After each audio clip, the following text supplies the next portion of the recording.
Hello, this is Harry here, adding this at the top because I should have said it at the top. I was just on Swish FM, the Swish FM podcast with Chris Wedelkin and Ben Craw. It was really fun. Its episode came out today, so you can listen to that wherever you get your podcasts, and go check out their pods as well because they're really good. All right, me and Patrick.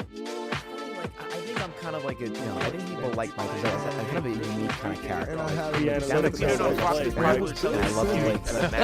You just see how games of possession how they mean more. I think the U.S. is going to obviously win. Hello and welcome to Nothing But Respect. My name is Harry Krinsky. I am starring in the upcoming Bob Dylan biopic. I am joined by Patrick Redford. He is taking Miami -5 against the spread, and is a staff writer at Defector. Patrick, how are you?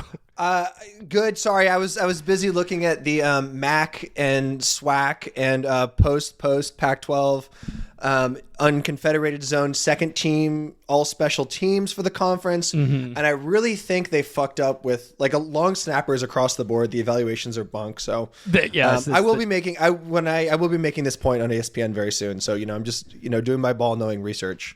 We're joking here about the Timothée Chalamet thing, which we will get into. One of the pieces of analysis I did, and I actually had this moment, a little bit of like a deep throat moment where I thought I was onto something like crazy, which was I was watching the Twitter clip of Timothée Chalamet picking Miami or whatever against picking against Miami. Oh, picking against Miami. Forgive me. Yes.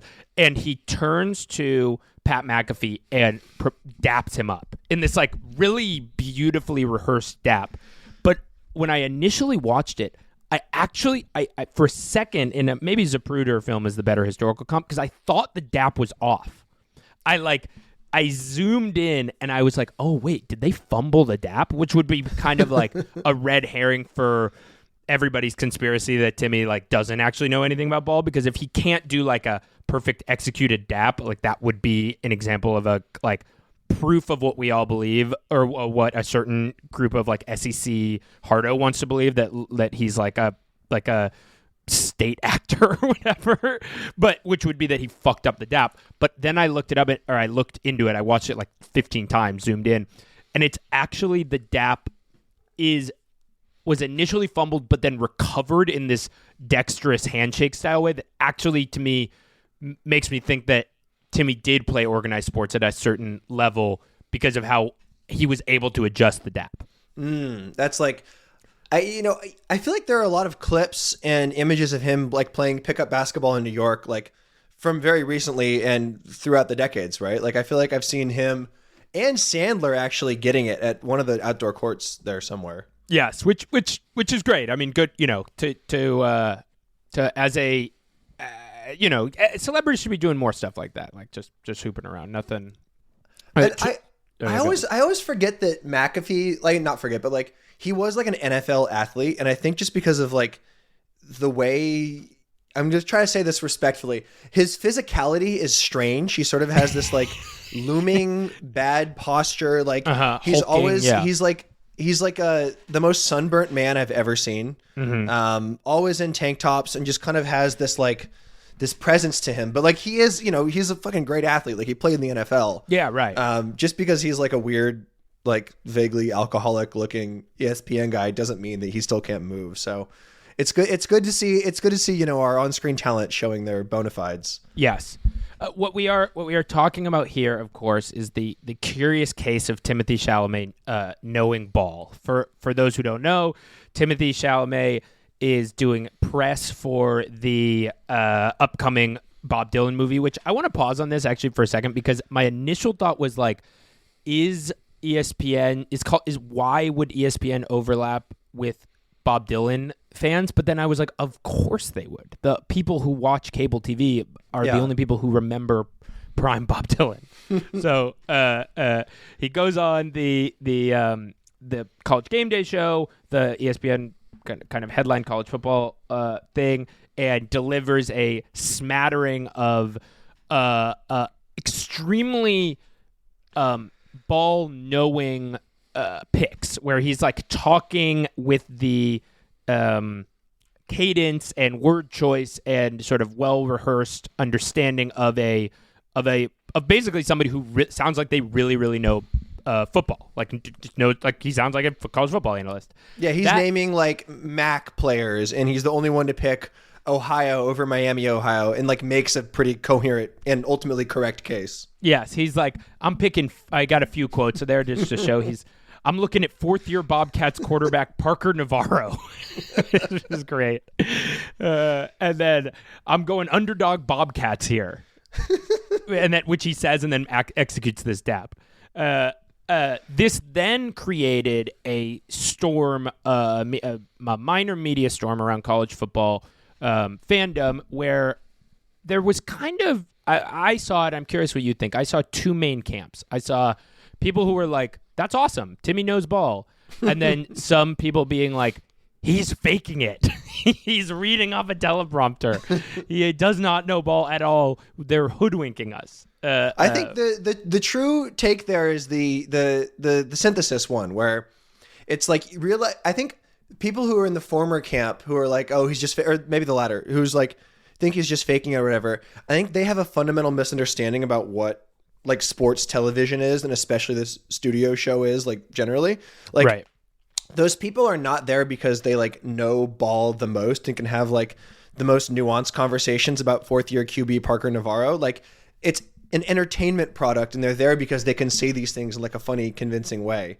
And so like clearly Timmy like talked to a producer or whatever, but he's like, you know, a world-class skilled actor, and what matters most is his ability to like get up there and like perform the takes. And so clearly he's good at that, and like that is the more important skill than knowing ball. But also like he clearly is a sports guy, right? Like weren't you telling me he's a potential low post RIP listener? Yes. Here's some nothing but respect synergy. We were talking about a idiosyncratic tweeter named Sixers Mike, who last episode with Trill Bro Dude, who's like mostly known in my life for tweeting stuff like Tyrese Maxey. Not that's it, and getting 3,000 likes. When he's right, he's right. Yeah.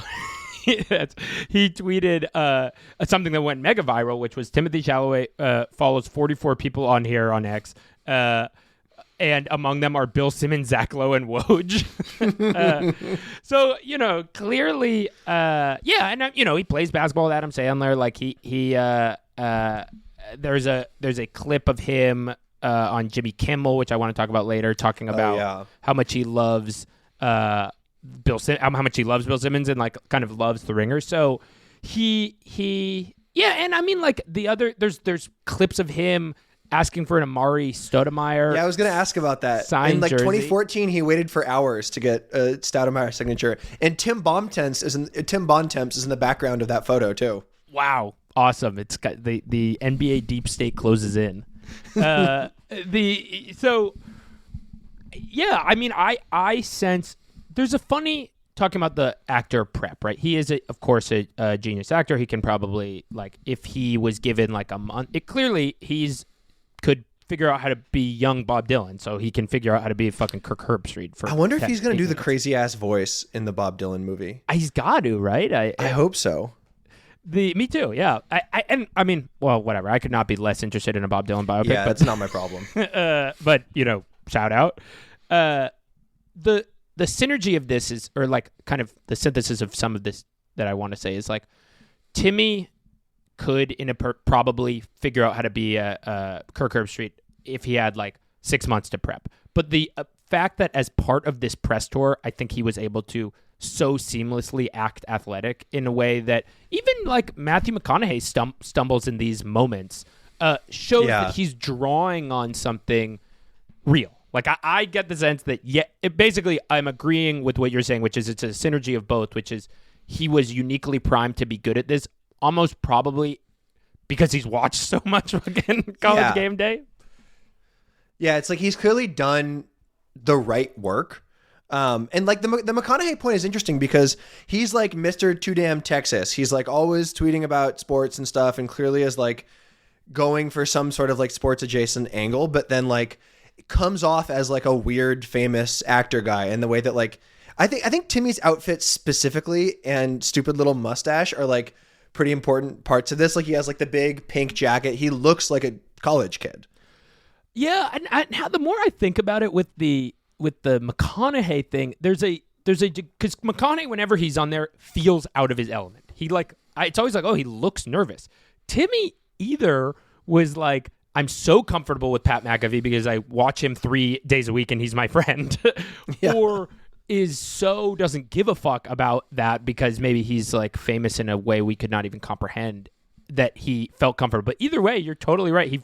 He looked just like a kind of your average ringer or barstool, like a friggin' Defector fan. Like yeah, it's like he it's like interesting to think about him sort of playing into like the Lisan Al Gaib thing. Like I don't think that's like actually what's going on here, but like of the number of like postures he could have taken here, there's like, okay, if he could have done just like the very deferential, just like happy to be here. Wow, I love College Game Day. Like promoting the movie by just being like a nice guy. But I think like this is the funniest and coolest angle where like it's really just showing.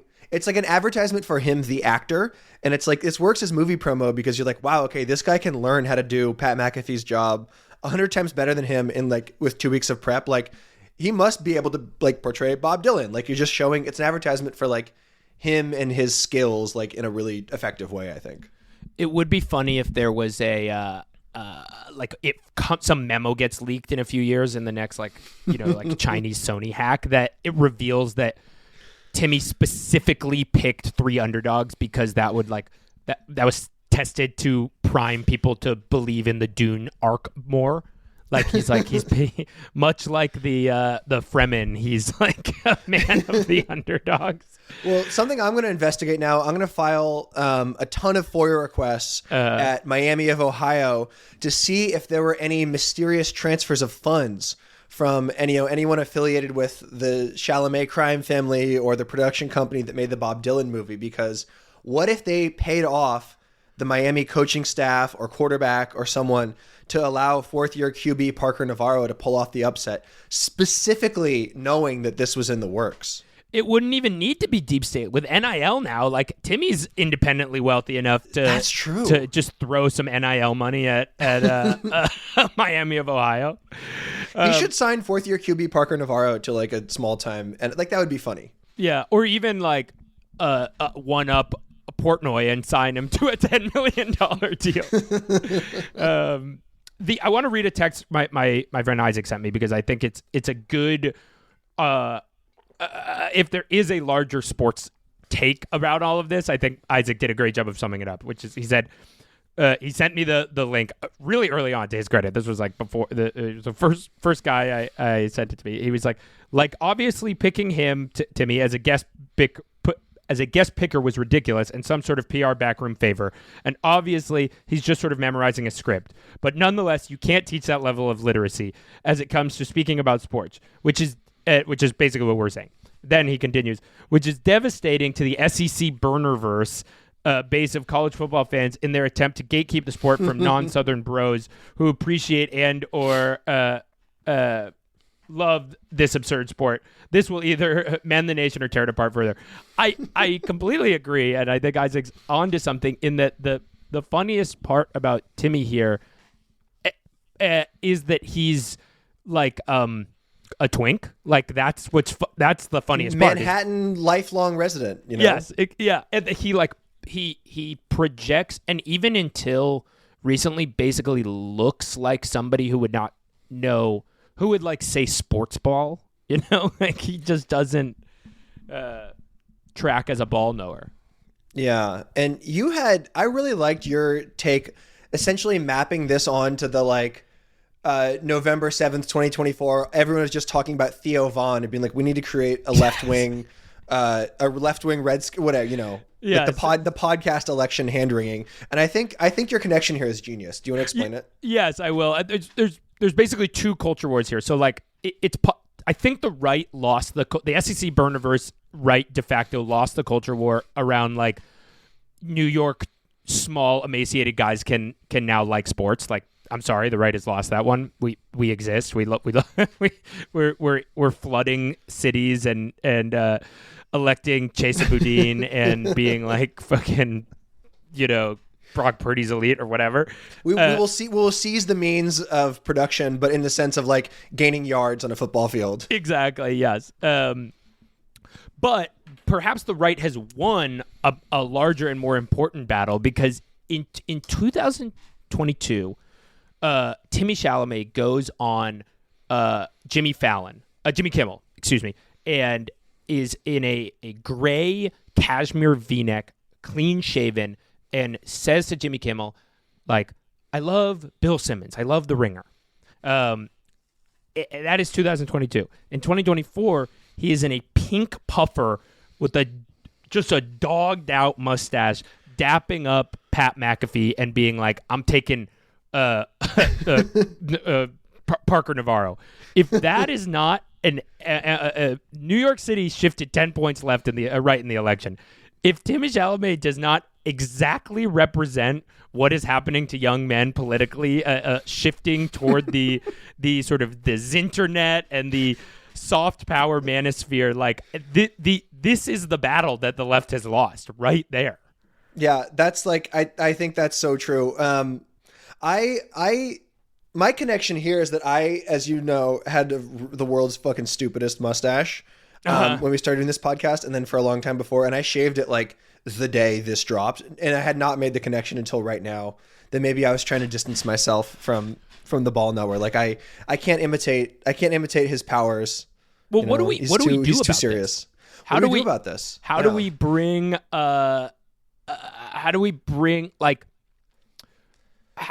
how do we open the tent up to for the kind of like, if so, let's just say that Nothing But Respect is a like soft power deep state reclamation project to reclaim kind of like empathy and compassion and leftist liberal whatever values to young men. Like that's what we're trying to de-radicalize young men.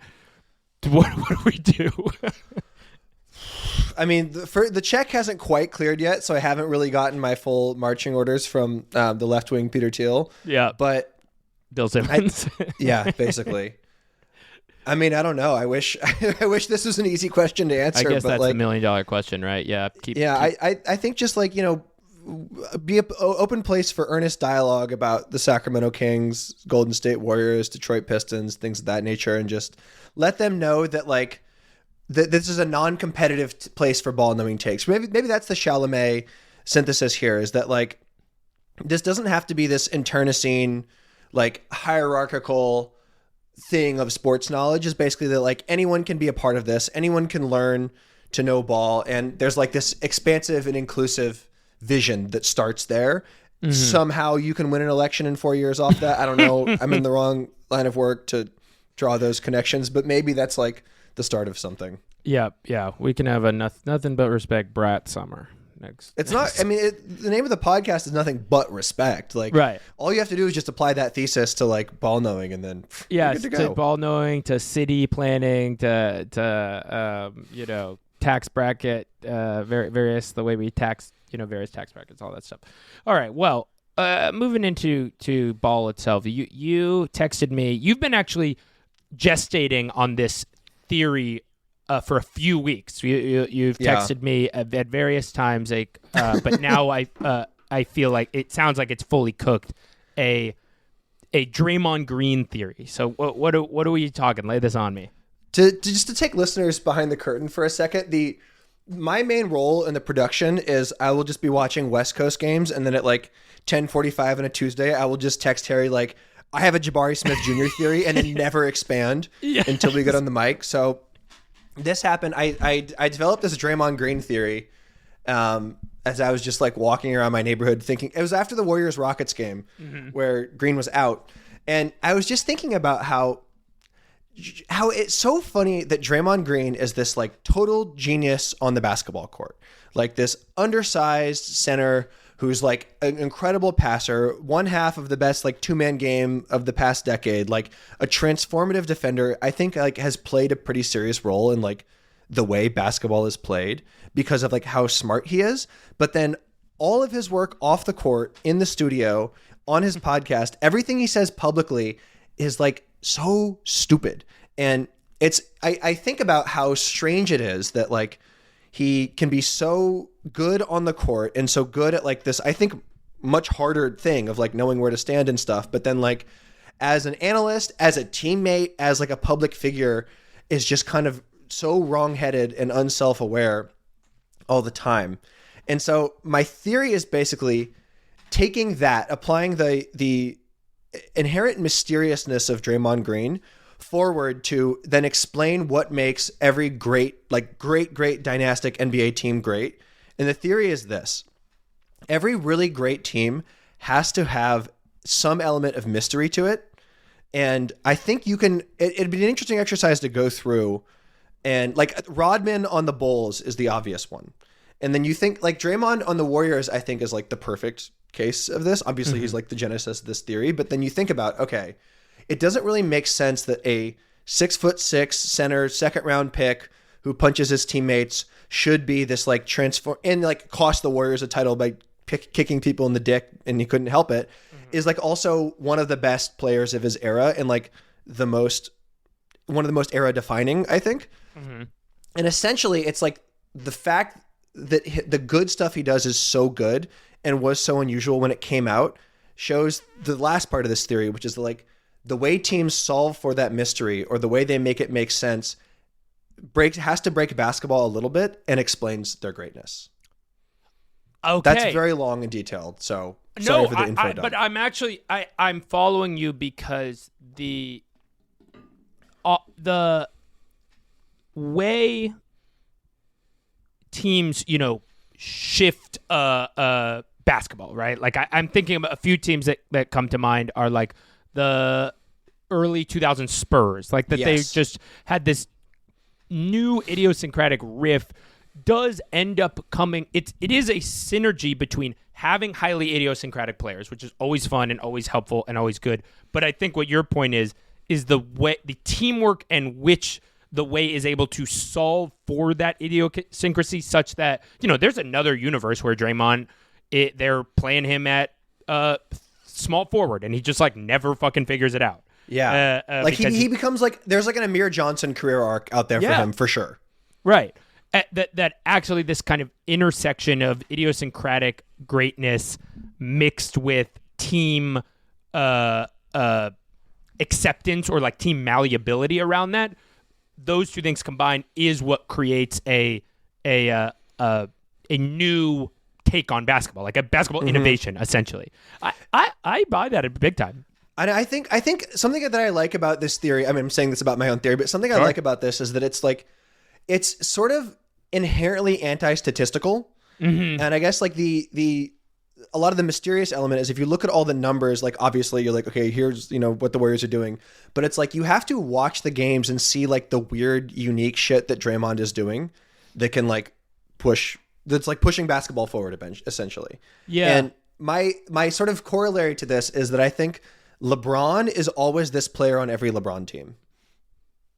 Yes. And there's just something there about LeBron's kind of like the over media index of LeBron such that like, is there a late career LeBron problem where he has completely removed mystery? Like, because there is no solving for LeBron teams, there is just adapting as a LeBron team that he's like damned himself to be the lack of innovative future. Like you can't innovate off LeBron's team because he fucking hires the coach, he podcasts with the coach, he picks all the players. Like he's le GM. Yeah, he is.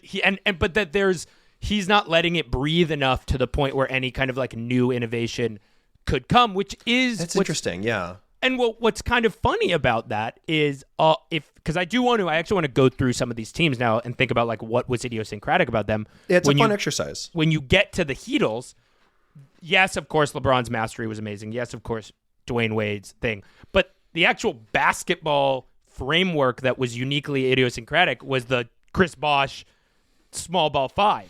Yes. which like only happened basically after LeBron tried to brute force LeBronify a championship and failed.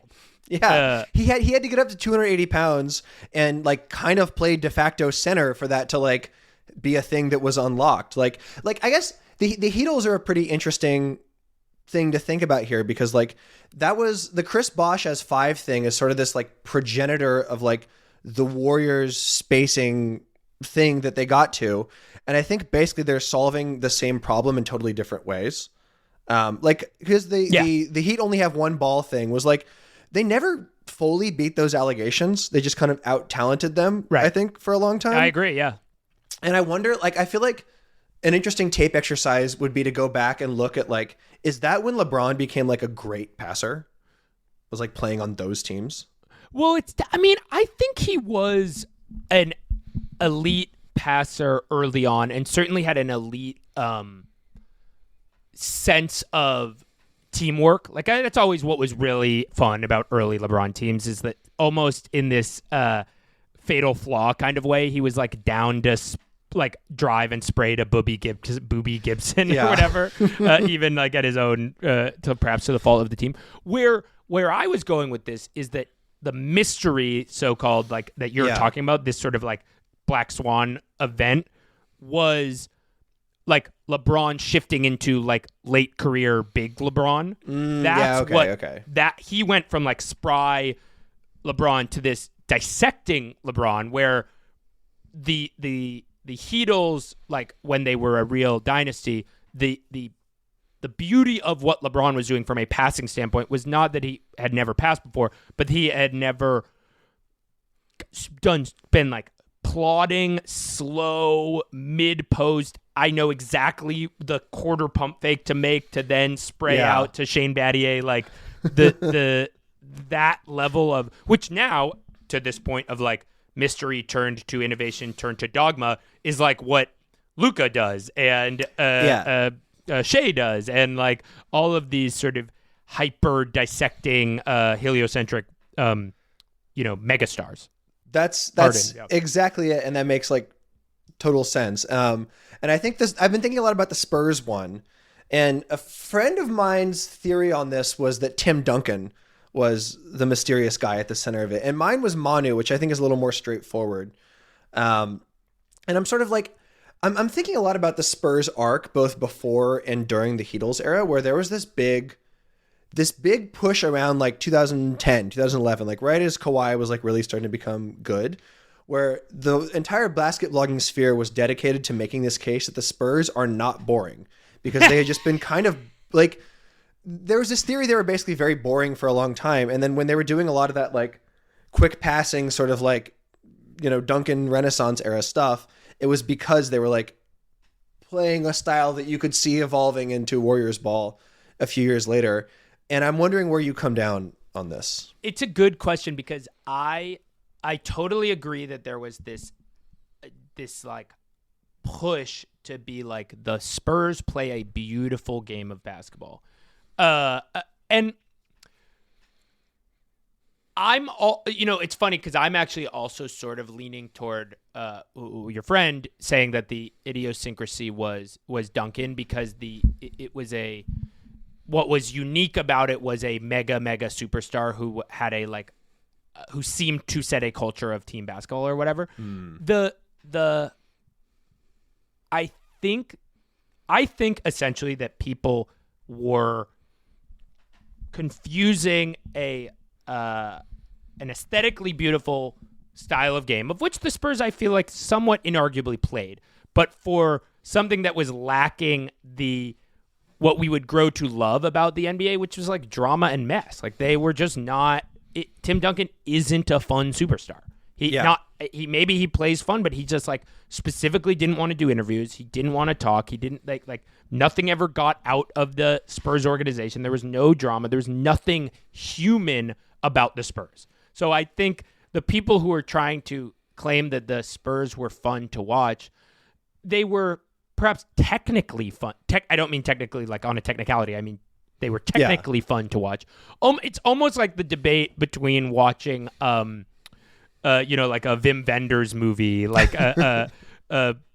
Paris, Texas, being like, dude, this shot is amazing and the color correction is like so beautiful, and it's like, dog, I don't give a fuck. This movie is fucking taking so long. Put on Sicario. I want to see. So that's the thing that they're. I do fall on the side of they were boring because there was nothing human about the experience. Now, if I'm playing pickup basketball, do I want to play like the Spurs? Yes, that's what I want to play like them. That there was something beautiful in that they had solved basketball, but yeah, the human element, it as a TV product was boring. Yeah, Duncan is such an interesting, great player. Like I've mounted, and I don't believe this, a trolley case for him as the GOAT. It's essentially a rings and winning thing, but like his legacy is guy who just won 75% of his team's games forever and put up like the most crisp, boring 2010s of all time. But I think the mystery there is how that could be great for so long. And I think the 2014 title is basically like the perfect example of this. Like if any other team loses on the Ray Allen shot and then like that brutal game 7 in 2013, like I think they crumple and die. Like I think there's like things you kind of can't come back from as a franchise, but only because of Duncan's like steadfast resilience and just that team being like built in his image could they just like, all right, no, lace them up, we're gonna go again. And like they won the next year like pretty crushingly in like a super impressive way. I totally agree, and I actually come by my own version of this take via the less trolley take I make for Steph being the best player of all time, which I honestly kind of believe, if I'm keeping it a buck. I'm sympathetic. But the angle is that other GOAT debates systematically underrate culture setting. That is essentially what it is. Like that if you create a culture, it's almost like you need to give credit to Curry for the problems that he didn't need to solve because of his greatness. And I think Duncan's the same way. And the argument where the argument has the most legs is like the LeBron had to drag the sorry ass Cavs team to the finals. It's like, you know who fucking made the sorry ass Cavs team? LeBron. It's like you don't get a point for dragging a team. That's interesting. And I don't mean that just as le GM. I also mean it as this domineering style of basketball that we started talking about, where LeBron forces every team to be a LeBron team. Like the malleability of Duncan and Steph. No, forget the GOAT for a second. No superstar is more malleable in the history of basketball than Tim Duncan and Steph. Like that's they across eras, across the way basketball played, across the ability their teams went. Like they are just the beacon of malleable superstar. Like think about how much Steph has gotten out of Draymond and how much he's like, made Draymond's career and helped him stay in these positions, with Draymond being like this crazy guy, versus LeBron having Kyrie as his pupil for a few years and Kyrie kind of seeing like, I'm going to only ever have to play LeBron basketball. Like I'm out of here. Like at the prime of his career when it was like, oh, they're going to win a million titles. Like I think that's an interesting and even point. The Heatles thing. I mean, the Heat were dominant, but they were dominant basically as this like incredible lockdown defensive team. Whereas they never figured out how to make Chris Bosh like a highly effective all-star. He had to, sublimate his game to this really basic thing where that would never have a Steph team. Can we tease out your theory? I want to go through. I'll say, let's start with the 2000, I got the dynasties in front of me. I want to hear your kind of take on them. So the Spurs dynasty, the mystery, the Black Swan event was either the Tim Duncan culture of team or the Manu of it all. Yeah, and the briefly the Manu case, which I'm feeling less and less inclined towards the more we talk about this, is basically he comes around in this era where point guards dribble up past half court and then pass the ball and then stand at the top of the key, or shooting guards just like do Kobe shit and take 17 dribbles and like the most heinous thing ever. He's basically playing like 2024 basketball 2 decades before. Mm-hmm. And like the way his like sort of violent shot creation and pure creativity, especially within the like rigidity of the Spurs system, was sort of this barely suppressed force of id in this like very like super ego ass normal team. And just that by having this like release valve of crazy stuff makes them unpredictable, and then like emboldens the Duncan sort of wing of the party to like play their more staid normal style basketball, knowing that like he can just go do crazy stuff, and like we all benefit from that energy. I think that there's maybe a less specific but more comprehensive mystery thing here, because if you want to extend and kind of be perhaps xenophobic for a second, which is that there's a larger sort of like the foreign hooper element here, where like because Tony Parker had a similar tension where he couldn't shoot threes but was able to kind of jitter around in this super rigid Spurs offense and have just enough air to put together like an incredible career. And Boris Diaw represents the same thing. Like there's this weird like Euro craftiness that was at odds with the military rigidity, and that almost maybe like that's the secret sauce. And like this is during the era of like Darko Milicic being a flameout and sort of this like, and I don't think it's a coincidence this is all happening during like the Bush kind of Iraq war years, basically. Yes. And I mean this seriously, where this is like this big reaction against like Euro hoopers are soft. They don't know how to play the American game. All they do is just practice drills, whereas we are like hard. They're fucking weak on NATO. Yeah. They're like they're a little squishy on the Putin question, and they don't know how to defend in the post. And like yesterday, Ime Udoka was asked about Şengün, and they were like, how can he improve? And he was like, he needs to get that soft ass Euro shit out of his game. And it's interesting because that felt so like, 20 years ago, I mean, Udoka was on the Spurs. Right. That would be like, everyone would say that. But now it's like, I feel like that soft Euro shit is like kind of how the game has evolved over the past 2 decades. Totally. Yeah. And like, it's fun. Like Şengün's problem is, I mean, I don't know. Maybe he's probably right. I guess he fucking knows what hard looks like. But he's right at least in that the softness. Şengün needs to be tougher. I don't know about the Euro. I think his problem is that he moves all fucked up. That's what I was gonna say. His problem is he's got plodding, slow feet. I mean, also like his problem, he doesn't have a problem. He's a bucket, dude. He's incredible. he just like if he didn't move like ass first and have that like weird kind of like protruding chest, like neck, weird posture, I think people would think of him as like a super, super great player. But then like, I mean, it's super graceful. So I find it impressive, but some people would watch him move that way and be like, I'm supposed to take this guy seriously? Like Jalen Green is right over there. Right.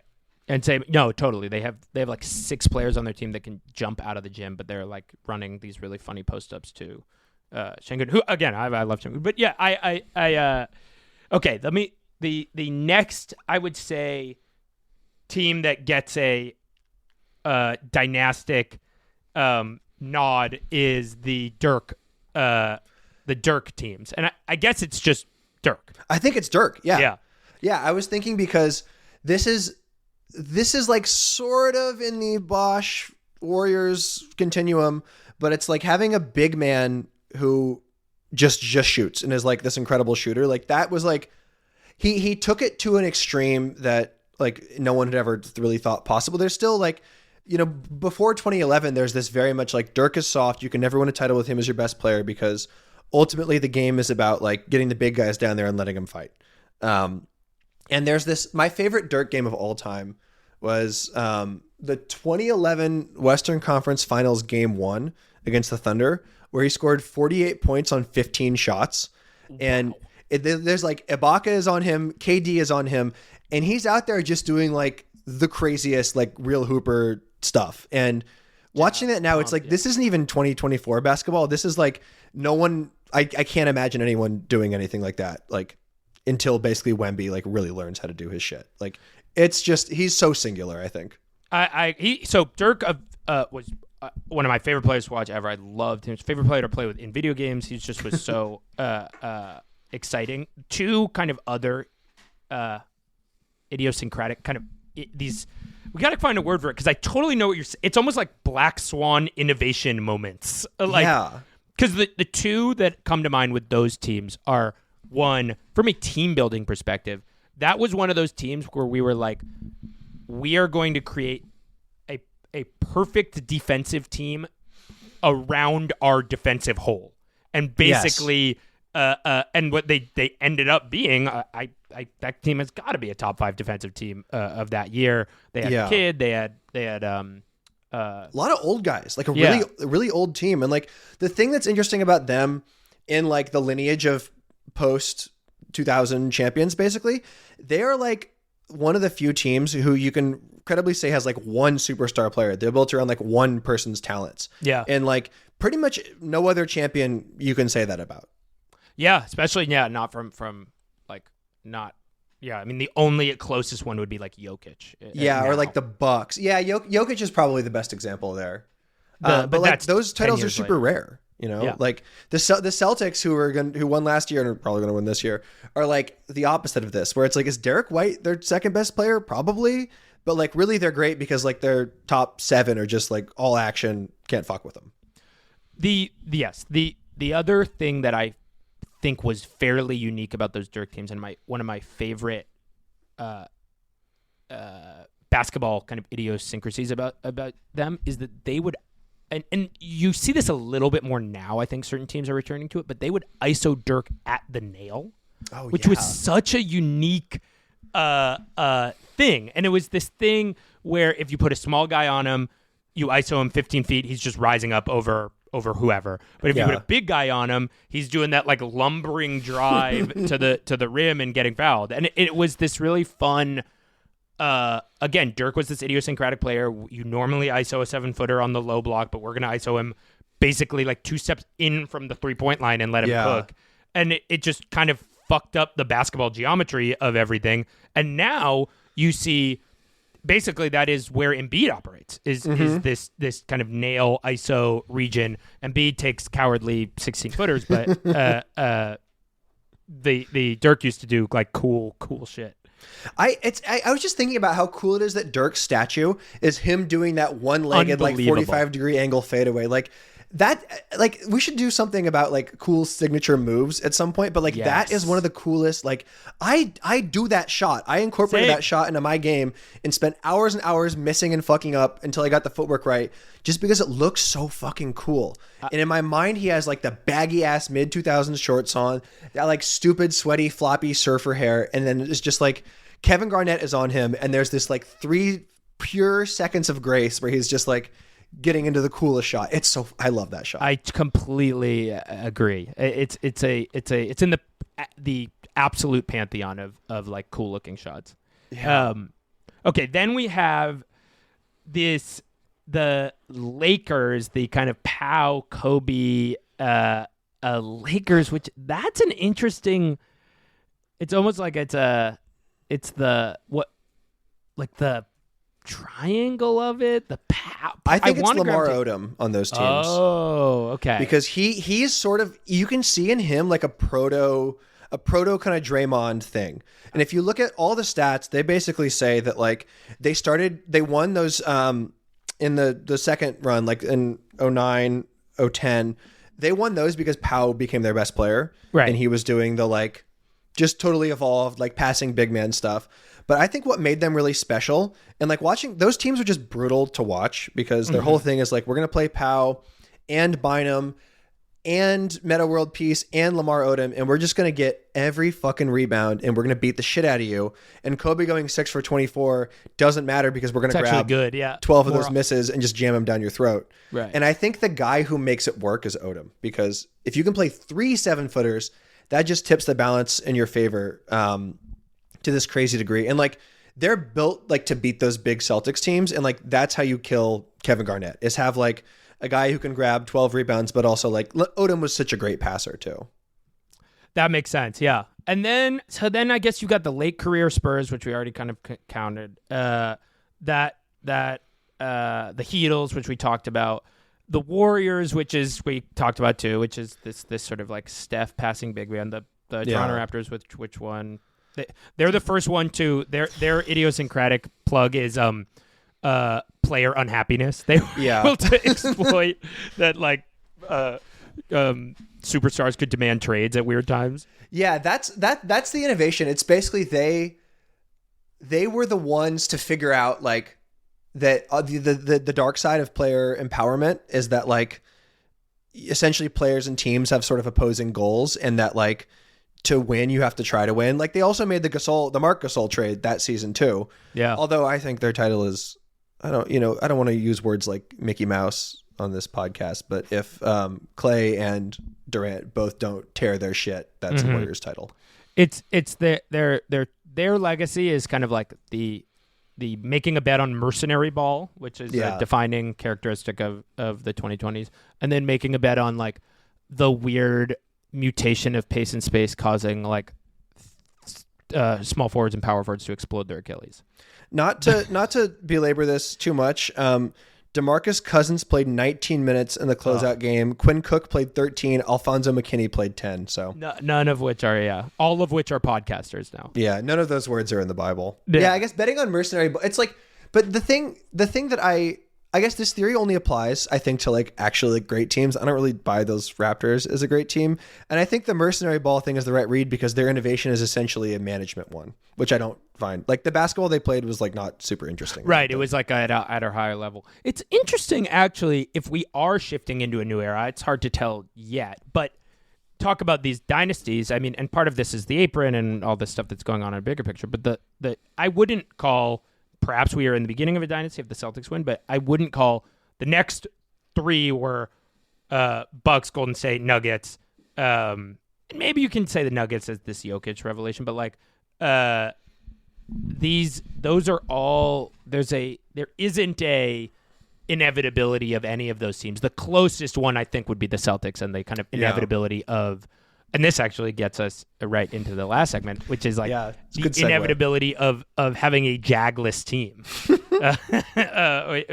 which is kind of what I want to talk about. Do you have any final thoughts on this theory? So to give you I agree. Well, actually, for a few things I want to say. One, I was thinking about Draymond's swaglessness yesterday, actually, because he hit Rudy Gobert with the sleep. Oh, that was so great. I love that. Yes. Hilarious that he did the ISO. But then he did a second sleep, which is just there the whole time. Yes, which is the doing a second sleep was a perfect example of Draymond's like unk status. Like it's like the rhythms of coolness and like how to be alpha on a basketball court have passed him by. It's not too dissimilar in my mind to the disgusting Klay Thompson 4 rings thing after getting fucking dog walked by Devin Booker. There's just this he's a step slow from a swag perspective. Like he's just a beat slow and always has been. Yeah, and he totally always has been in this. And you're so right that it is strange that he is a idiosyncratic leader of men and like has this incredible like will to power that has led him to be an NBA superstar, but can't figure out how to get people to rally behind him in any way. The thing I love about that Draymond play is like he's doing this the year after he like basically cost his team their season because he was like kept losing his mind, including against Rudy Gobert when he sprinted across the court to put him in a headlock.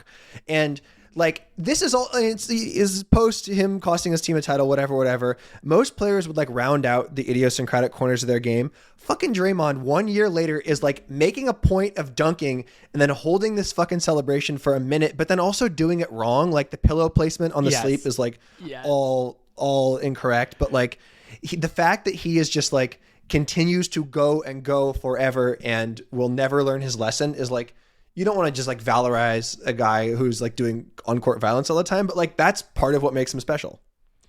Totally. And there's like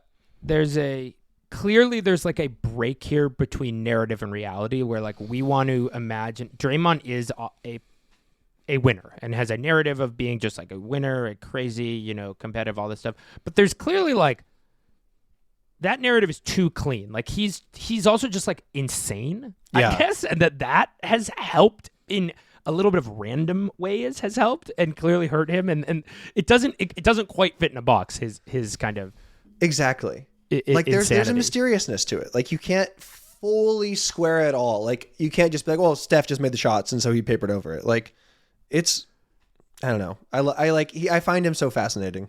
It's funny too. Now, I almost like we need to go back and reanalyze these on like how many of them were insane people, because Lamar Odom, fucking a crazy person. And run our test thing is a psychiatrist. I'm not like saying he's crazy, but it's like that is, sort of inextricable from his basketball story as well. Yeah. And even, you can even go like the Andrew Bynum was an extremely idiosyncratic guy who's like out of the league now. And Dennis Rodman is like kind of the perfect example of the Bulls for this too. Yeah. Damn, we need like putting a symptom getting buckets in the DSM-5. A DSM-5, Pete. DSM-5 out basketball. Oh. That's perfect. So you are so jag pilled. You just cannot stop talking about Jags. Which I will admit I kind of intuited what it meant, but I did have to look it up.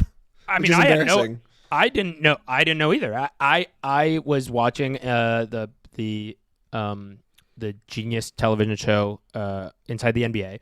It's coming to ESPN next year. Coming to ESPN, exactly. And the Warriors have just lost a game. This was last week. And Chuck just goes, they got too many Jags on their team. And then probably Kenny is like, what's a Jag? And he's like, just a guy. And that like had this crazy like limitless pill click effect for me, because it really does. It is especially true about the Warriors that we do just have we have one or two too many Jags. Yeah, I think it's true. And I don't think that, I think this is a little bit of a new word for an old thing, which is like there's been other kind of euphemistic language around this, like playoff guys or guys you want in a foxhole, or guys who can attack a closeout, or secondary scorers, like difference makers, X factors. Yes, exactly. These are kind of like much like the boogeyman. These words span culture. But I did want to. I wanted to do a brief exercise, which was to try to find the Jag Mendoza line. So like because it's not the average basketball player. It is, how I was imagining it is the average. I'm sorry, not the average. The worst starter on a team with champion aspirations that did not make the championship. Like that ends up being this sort of like the perfect Jag, the guy who's so Jag that he's almost no longer. He becomes a capital A G ag. He becomes like a guy, but where I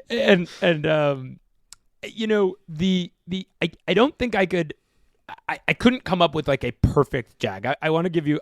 Here's a list of people who kind of helped me round this out. Is this contemporary? Yes, contemporary. Okay. So actually, a perennial, somebody who I believe had a career Mendoza Jag is Harrison Barnes. Yes, he's like the perfect guy. Yeah, he's like a proto. He's a proto Jag. Reigning Western Conference Player of the Week, Harrison Barnes. Really? Well, maybe not reigning, but like within recently. The last 2 weeks. God. Yeah, that's not okay. The Kings probably could use him. Could use a little. All right, you cut his mic. Could use a little big wing depth right now. Okay. Thank you for joining us this week. Here's a little. Somebody was telling me De'Aaron Fox is gonna be a Hawk soon, so maybe fuck off. Hawk sooner. I'll destroy you. Derek Lively, comfortably non-Jag. Malik Monk. he's transformative. He's good. Malik Monk, comfortably non-Jag. No. Dennis Schroeder, not comfortably, but not a Jag this year. Having a non-Jag I watched Nets Bucks for some reason yesterday. He's so good right now. Like Schroeder, he just gets buckets. He fucking kills Warriors. He's always killed the Warriors. He always guards Steph well. So, like, I've always been like, I'm one of those. And he's also had an extremely bizarre career, which this is helping, where, like, he was this German point guard drafted to the Hawks, who then, like, was one of those guys where all the media read between the lines things was basically like, everybody fucking hates this guy. Yeah, he's so unpleasant to play with, Which was always kind of confusing to me because he just sort of seemed swaggy, but then had this weird journeyman second act, then got bought out, and now is back to putting up, like, he's gonna make a legit all-star case this year. It's got to be one of the weirdest Jag adjacent careers. He's played for so many teams too. I would bet that I'm just like thinking about it now, I'm gonna guess he's not 30 and has played for 7 teams. Okay, he's 31 and has played for 8 teams. Yeah, that's crazy. Yeah. And one of those guys too that just keeps switching conferences. It's like, I think with Eric Maynor, Reggie Jackson, and Dennis Schroeder, you could create, and like no one would give a fuck about this like generalized theory of like the Thunder backup point guard malaise, because everyone has this thing where they go there and back up Russ or Chris Paul or whoever, and then is like, I'm out of here. I want to be the guy somewhere. Like over and over again, this has happened with that team. It's true. The Reggie Jackson one was rare miss for him, King. Yeah. But anyway, Jag Mendoza line. I have a guy for you. Okay, give me. So the 2 people who are confirmed Jags are Caleb Martin and Buddy Hield. Are both big time Jags. I think those are good examples because Caleb Martin I think of as having like the most normal style game. Like he gets buckets, he shoots, but he kind of is just like, he plays within the offense. He's never like, if he's never going to be like the second best player even on like a bench unit. He's just like, but he's never going to fuck up your thing. He's just a guy. Yeah. Whereas Hield is totally idiosyncratic and can win. Like he was incredible yesterday against the Wolves, and like he can win you games, but also he can lose you games. But his net average production is like, right in the aggregate, he ends up being a Jag. Yeah, somehow. My nominee is, I think, the most typical in terms of role and production is Royce O'Neal. Oh, that's great. Because he's like, if every team's general thesis is just like, you have a guy who creates shots, theoretically someone larger who can prevent them and grab rebounds, and then like a bunch of 3-and-D guys. And he was doing this like several teams ago and has never kind of gotten bad enough at it to be out of the league or good enough at it to like really matter. He's just like a guy. Totally. And the last kind of corner of Jag talk I want to bring up, which is this is where I finally got to as the most, I think, interesting nugget of all of this, is that there's a way of reading the way of looking at, if you were to look at what everybody's team, the player on their team that fans are the most frustrated or tormented by, it is the guy who has the potential to cross the Jag Mendoza line, but like that's isn't. So correct. That whatever that threshold is where you are possibly going to cross the Jag Mendoza line into a full formed ag that you and the perfect example for the Warriors is Kuminga. Like he's just he could almost be an ag, but is continued to be a Jag. I wonder. I'm trying to think. My guess for the Kings would be, you're gonna get it right. Would be fucking. Well, I guess I have 2. It would be the promise of Kevin Huerter, but I think the real guy is fucking, what's his name? Hold on, don't say it because I want to say Keegan Murray. It's Keegan. It's like we don't have to have too much Kings chat, but their game yesterday was this like, it was they kicked the shit out of the Jazz. They scored 141. Kevin Huerter made 6 or 7 threes off the bench in this new role he's playing.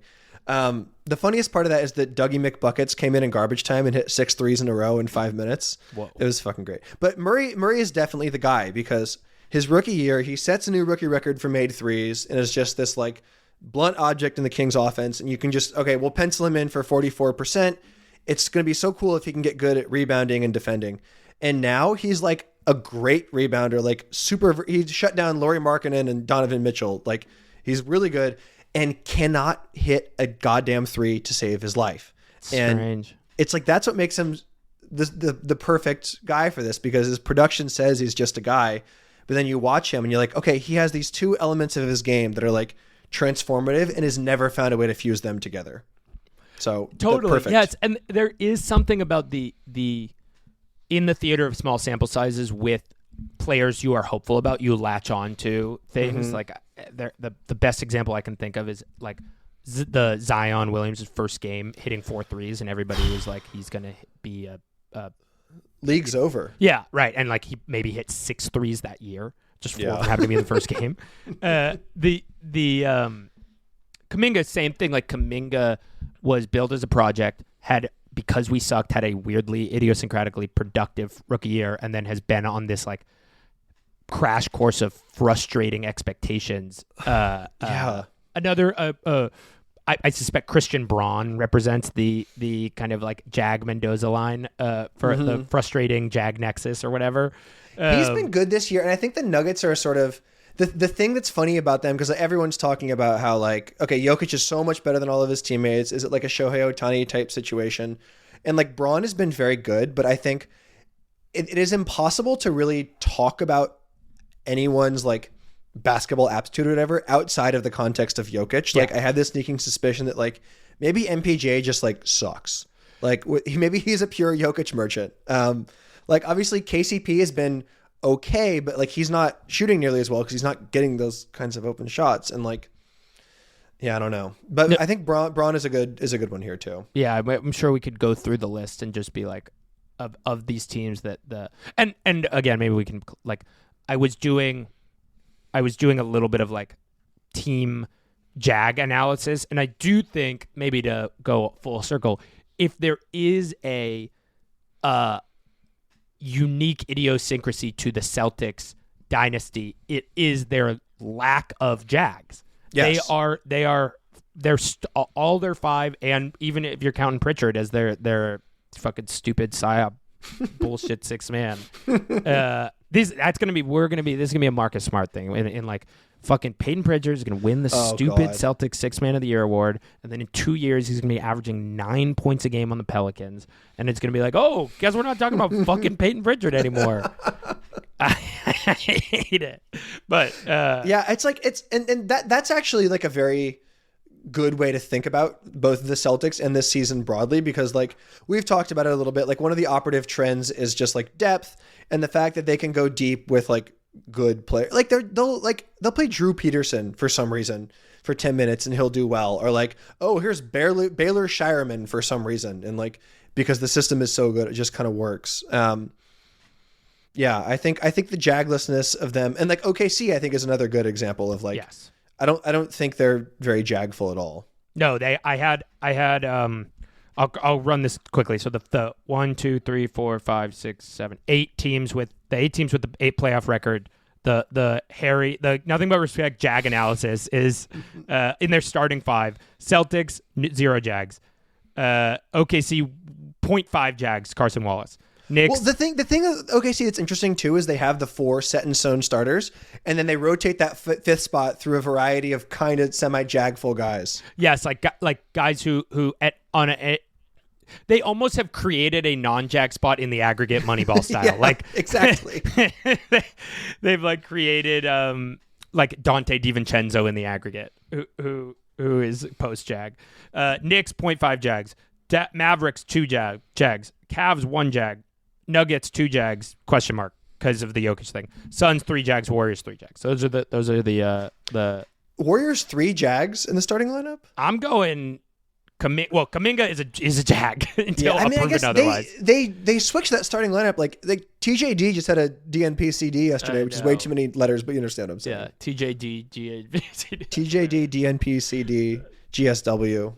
And they were wearing the GSV TS t-shirt on the B bench yesterday, so that was fucking sick. Yeah, it was. Shout out the Valkyries. Yeah, the Suns are so jagful, and it's funny to see like how, because like their whole thing is like, oh yeah, 3 superstar ball dominant players, and they're like, everything says when KD plays they're good, and when he doesn't they aren't, which is like, I don't know. I guess that just shows there's like levels to being a superstar, but also like that's the hard limits of having to play so many Jags. Like Ryan Dunn, everyone loves him because the rookie class is so bad, but that man is so jagful. Yeah, that's totally. There's a it can be fun to be a like spunky rookie when you have championship aspirations, but when it's like your spunky rookie is like extremely load bearing for your offense, it's like, oh Jesus Christ, can we get somebody with fucking hair on their chin?